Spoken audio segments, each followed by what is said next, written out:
və Jose Carlos topu saxlaya bilmədi. Topu saxlamaq istədikdə özünü də zədələndi və indi futbolçu yerdə qalıb.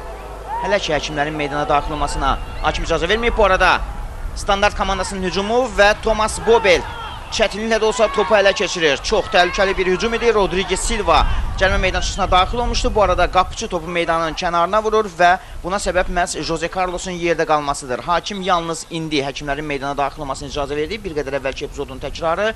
Thomas Bobel artıq birinci dövrədəki uğursuzluqdan sonra hamı Neftçinin yeni komanda quracağını, hamı Gedenin özünü doğruldacağını gözləyirdi. Standart hücumu qapıya doğru zərbə və son anda Bobel qola imkan vermir. 15-ci dəqiqədə ilk təhlükəli vəziyyəti Standart komandasının futbolçuları yaradır. Qapıya doğru qüvvətli zərbə Dan Pisla'dan gəldi və Pisla'nın zərbəsinin qarşısını Bobel aldı. Birinci dövrədə məhz Şəfa stadionuna keçirilən Standart Neftçi oyununda Neftçinin qapısından yeganə topu Dan Pisla keçirmişdi və həmin oyunda hesabı Dan Pisla açmışdı. Bu oyunda da ilk təhlükə məhz Pisla'dan gəldi. Qüvvətli zərbə, epizodun təkrarı, Gutierrez'in mükəmməl ötürməsi, Pisla'nın zərbəsi, Bobel. Standart cərimə zərbəsini dərhal yerinə yetirir. Camal Məmmədov, Dan Pisla zərbəsi və Dan Pisla bir futbolçunun əhatəsindən çıxıb zərbə vura bildi, lakin Bobel yaxşı oynadı.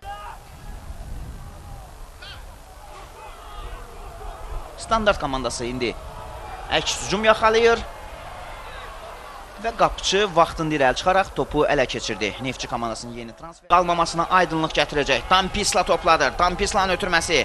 Standart komandasının hücumu. Uzaq məsafədən qapıya doğru zərbə. Və gol! Və Standartın qolu 59-cu dəqiqədə gəldi. Rodrigo Silva müdafiəçilərin səhvindən istifadə edərək hesab bərabərləşdirdi. Bəli.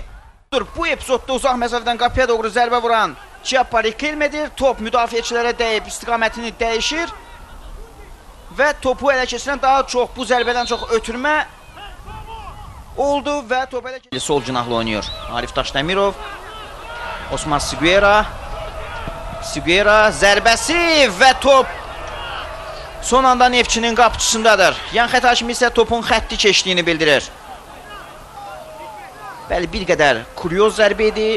Siguera'nın zərbəsindən sonra top Neftçinin futbolçusuna toxundu və küncdən zərbəni Standartın müdafiəçilər, indi futbolçuları yerinə yetirəcəklər. Bir qədər əvvəlki epizodun təkrarı.